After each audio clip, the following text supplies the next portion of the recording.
ব্যক্তিগত সমস্যা আছে কাৰোবাৰ লগত, ৰুম এটাত সোমাওক, দৰ্জা বন্ধ কৰক, কাণবোৰ ভাঙি দিয়ক, মুখ চুখ দাঁত চাত ভাঙি দিয়ক, মোৰ ক'ব লগা নাই তাত। দৰ্জা বন্ধ কৰি ওলাই আহিব, কাণত গলত ধৰি, ডিঙিত ধৰি, বুকুত সাৱটি কৰি, কিয়নো আমি হিন্দু। ব্যক্তিগত কথা বতৰাবোৰ এটা বন্ধ কোঠাৰ ভিতৰত সোমাই থাকক আমাৰ প্ৰত্যেকজন হিন্দু। ব্যক্তিগত কথা বতৰা যাতে কোনো হিন্দু সংগঠনৰ ভিতৰলৈ নাহে।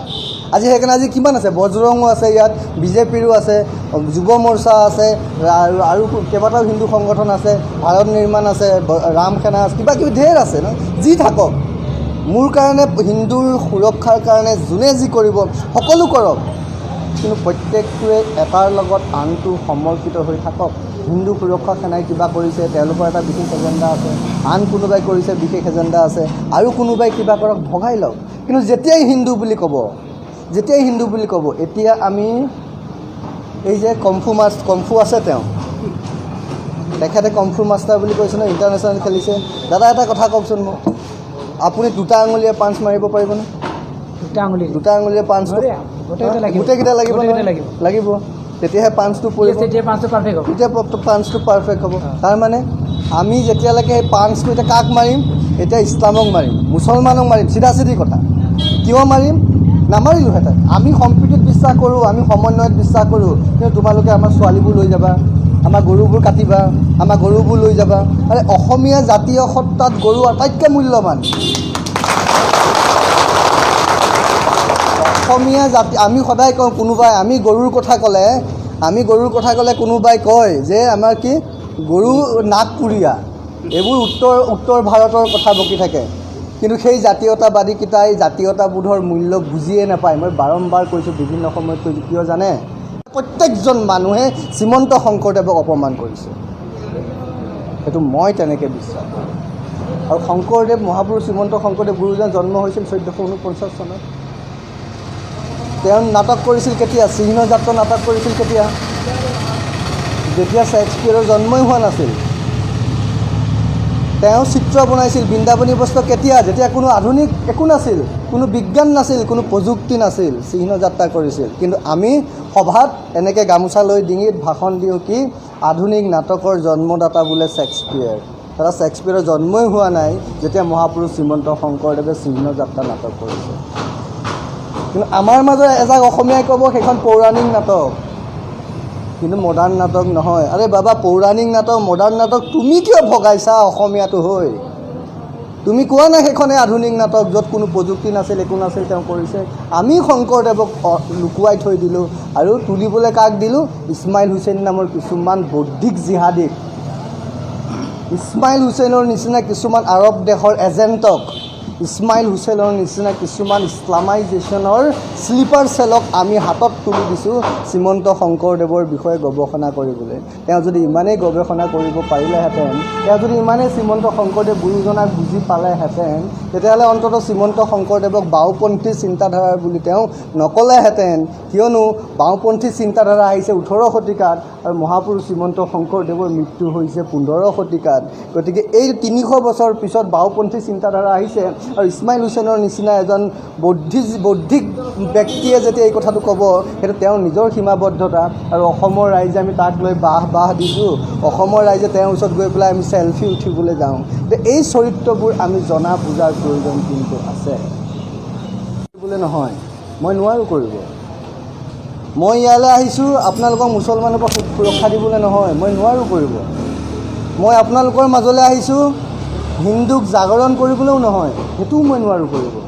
আচলতে মই একো কৰিব নোৱাৰোঁ। এটা কাম মই কৰিব পাৰোঁ, যে মোৰ জীৱনৰ বাকী থকাখিনি সময় হিন্দুৰ কাৰণে সমৰ্পিত কৰিব পাৰোঁ, আৰু যিটো মই আৰু এই সমৰ্পণখিনিত না মই ঘৰৰ কথা ভাবোঁ, না মই পৰিয়ালৰ কথা ভাবোঁ, না মোক কোনোবাই যেতিয়া মোক ঘৰৰ বা পৰিয়ালৰ কথা কৈ ফোন কৰে, আপোনালোকে মন কৰিব, মোৰ তাত ফোনটো মই পটককৈ কাটি দিওঁ। না মই ঘৰৰ কথা শুনিব খোজোঁ, না মই পৰিয়ালৰ কথা শুনিব খোজোঁ কাৰোবাৰ। মই কেতিয়াও আপোনালোকক সুধিছোঁ নেকি যোনে মোক ফোন কৰিছে ঘৰত সকলো ঠিকে আছেনে বুলি? কাকো সোধা নাই, মই নুসুধোঁ। কাৰণ আপোনাৰ ঘৰ ঠিকে থকাটো মোৰ প্ৰাসংগিক নহয়। মোৰ প্ৰাসংগিক মোৰ হিন্দু সমাজখন ঠিকে হৈ থকাটো। মই তেতিয়াহে মই তেতিয়াহে সুৰক্ষিত হৈ থাকিম ব্যক্তিগতভাৱে যেতিয়া মোৰ সমাজখন সুৰক্ষিত হৈ থাকিব। মই তেতিয়াহে সুৰক্ষিত হৈ থাকিম যেতিয়া মোৰ সংস্কৃতি সুৰক্ষিত হৈ থাকিব। আজি মোৰ ঘৰখন সুৰক্ষিত হ'লেই যেনিবা ছোৱালীজনী কিয় লৈ গুচি গ'ল মিয়াই, কিয় লৈ গুচি গ'ল মিয়াই? মোৰ চব সুৰক্ষিত, মোৰ মাটি মিয়াই কিয় লৈ গুচি গ'ল? মই ডাঙৰ ডাঙৰ মানুহবোৰ হ'ল, ৰজা হ'ল, মন্ত্ৰী হ'ল কোনোবা, তেওঁলোক থকাৰ পিছতো তেওঁলোক নিজে সুৰক্ষিত, তাৰপিছতো অসমৰ মাটি লৈ কিয় গুচি গ'ল? অসমৰ ছোৱালী লৈ গুচি যায়, ৰাস্তাই ঘাটে ৰেপ কৰে, ধৰ্ষণ কৰে, কিয় কৰে? কোন সুৰক্ষিত? আপুনি সুৰক্ষিত, আপোনাৰ সমাজ সুৰক্ষিত। আপোনাৰ চব ঠিক কৰিলে, ল'ৰাটো ওলাই গ'ল, দুটা কাণতলীয়া আছে, মিয়াই পিটি পেলাই পঠিয়াই দিলে, কি লাভ হ'ল? ক'ত সুৰক্ষিত হৈ থাকিল? এজন ব্যক্তি ব্যক্তিগতভাৱে সুৰক্ষিত হৈ থাকিবলৈ হ'লে, নিজৰ পৰিয়াল সুৰক্ষিত হৈ থাকিবলৈ হ'লে প্ৰথমে সমাজখনো সুৰক্ষিত হৈ থাকিব লাগিব, সংস্কৃতিও সুৰক্ষিত হৈ থাকিব লাগিব। তাৰ মাজতে এটা বস্তু আমি কি কৰিব লাগিব? আমি অৰ্থনৈতিকভাৱে সবল হ'ব লাগিব। এটা প্ৰতিজ্ঞা আজি লওক, হালাল কৰা মাংস আমি নাখাওঁ। বহুত ল'ৰা ঘূৰি আহিছে, কিহৰ লাজ? মাছ কাটিবলৈ, মাংস কাটিবলৈ। আমাক গৃহবন্দী কৰিছে জানে? আমি খুব ফূৰ্তি পাওঁ, ঘৰত আহি পোৱাৰ লগে লগে ঘৰত আহি চব দি যায়, মাছো দি যায়, মাংসও দি যায়, শাক পাচলিও দি যায়। আমি ভাবোঁ বেছ, আমি আৰামত আছোঁ, কিন্তু সিহঁতে চব চাই চিতি যায়। বিজেপি নেতা সত্যৰঞ্জন বৰাই মুছলমানসকলক পাঁচ মাৰিম, অৰ্থাৎ মুছলমানসকলক ঘুচা মাৰিম বুলি যি অশ্লীল, অপমানসূচক আৰু সাম্প্ৰদায়িক মন্তব্য প্ৰদান কৰিলে, তাক আমি বীৰ লাচিত নাথ শিৱসাগৰ জিলা সমিতিয়ে আমি তীব্ৰ ভাষাৰে গৰিহণা দিছোঁ। মই আগতে কৈছোঁ যে এইজন ব্যক্তি কেতিয়াও এজন সাহিত্যিক হ'ব নোৱাৰে। এওঁ সমাজৰ সাম্প্ৰদায়িক বিষবস্ত্ৰ বিয়পোৱা এটা অশুভ শক্তি। গতিকে আমি অসম আৰক্ষীক দাবী জনাইছোঁ যে বছৰৰ ৩৬৫টা দিনেই অনবৰতে সাম্প্ৰদায়িক মন্তব্য প্ৰদান কৰি অসমত সাম্প্ৰদায়িক সংঘৰ্ষ লগাবলৈ চেষ্টা কৰি অহা এইজন ভণ্ড সাহিত্যিকক আপোনালোকে অতি শীঘ্ৰে গ্ৰেপ্তাৰ কৰি বিহিত ব্যৱস্থা যেন গ্ৰহণ কৰে। আৰু মই অসমৰ মুখ্যমন্ত্ৰী ডাঙৰীয়ালৈ শেষবাৰৰ বাবে মই দাবী জনাইছোঁ। মই শেষবাৰ বুলি এইটো কাৰণেই কৈছোঁ যে বিগত সময়ত এইজন ভণ্ড সাহিত্যিকে কেইবাবাৰো এনেধৰণৰ অপমানসূচক মন্তব্য তথা সাম্প্ৰদায়িক মন্তব্য প্ৰদান কৰি আহিছে। আমি বীৰ লাচিত সেনাই সত্যৰঞ্জন বৰাৰ বিৰুদ্ধে কেইবাখনো থানাত কেইবাবাৰো আমি এজাহাৰ দাখিল কৰিছোঁ, কিন্তু বৰ্তমান সময়লৈকে সত্যৰঞ্জন বৰাৰ ওপৰত আৰক্ষীয়ে কোনো ধৰণৰ ব্যৱস্থা গ্ৰহণ নকৰিলে। হয়তো তেওঁ বিজেপিৰ নেতা হোৱাৰ বাবেই বৰ্তমান সময়লৈকে তেওঁ সুৰক্ষিত হৈ আছে। গতিকে মই মুখ্যমন্ত্ৰী মহোদয়ক শেষবাৰৰ বাবে অনুৰোধ জনাইছোঁ, যদি আপুনি নিজকে অকল বিজেপিৰ মুখ্যমন্ত্ৰী বুলি নাভাবে, যদি আপুনি সমগ্ৰ অসমৰ মুখ্যমন্ত্ৰী বুলি ভাবে, তেতিয়াহ'লে আপুনি এনেধৰণৰ সাম্প্ৰদায়িক মন্তব্য প্ৰদান কৰা সত্যৰঞ্জন বৰাৰ ওপৰত বিহিত ব্যৱস্থা গ্ৰহণ কৰি আপুনি আপোনাৰ নিৰপেক্ষ যি চৰিত্ৰ, এই চৰিত্ৰ আপুনি উদঙাই দিয়ক। নমস্কাৰ, মই বাবুলালী হাজৰিকা, সকলোকে মোৰ লাইভলৈ স্বাগতম জনাইছোঁ। প্ৰথমতে জয় অসম। আজি অসমৰ এজন বিতৰ্কিত তথা মূৰ্খ লেখক সত্যৰঞ্জন বৰা, যাৰ নাম অসত্যৰ বাণী সৃষ্টি কৰে, সেই সত্যৰঞ্জন বৰা এখন সভাৰ এটা মন্তব্য দেখিলোঁ, আৰু তাৰ পাছতেই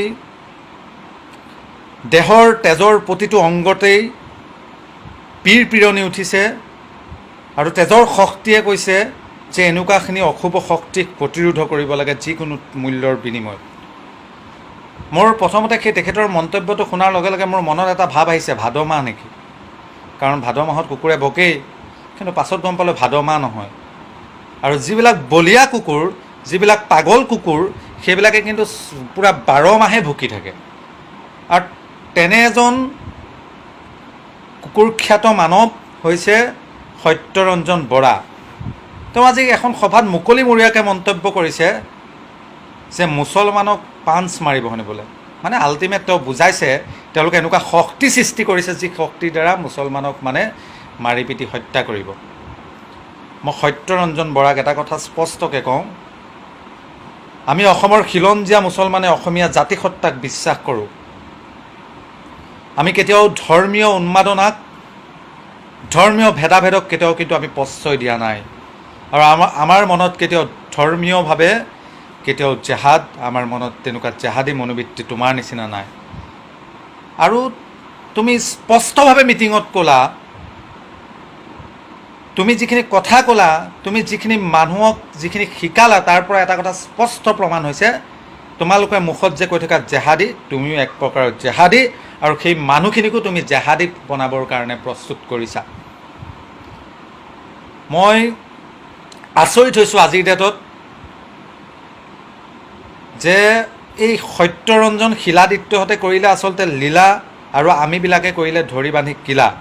আমি যদি কিবা অন্যায়ৰ বিৰুদ্ধে মাত মাতিব যাওঁ, তেতিয়াও কিন্তু আমাৰ ঘৰৰ আগফালে আহি পেলাই পুলিচে ঘেৰাও কৰে, আৰু আমাৰ কেতিয়াবা ঘৰত নথকা অৱস্থাত পুলিচে নিজৰ অসুখীয়া দেউতাকো তুলি লৈ গুচি যায় থানালৈ, জেললৈ। কিন্তু সত্যৰঞ্জন বৰাহঁতে মুকলিমূৰীয়াকৈ মুছলমানক হত্যা কৰিম বুলি ক'লে, তাৰ পাছতে কিন্তু অসমৰ প্ৰশাসন, অসম চৰকাৰৰ কোনো গা নলৰে।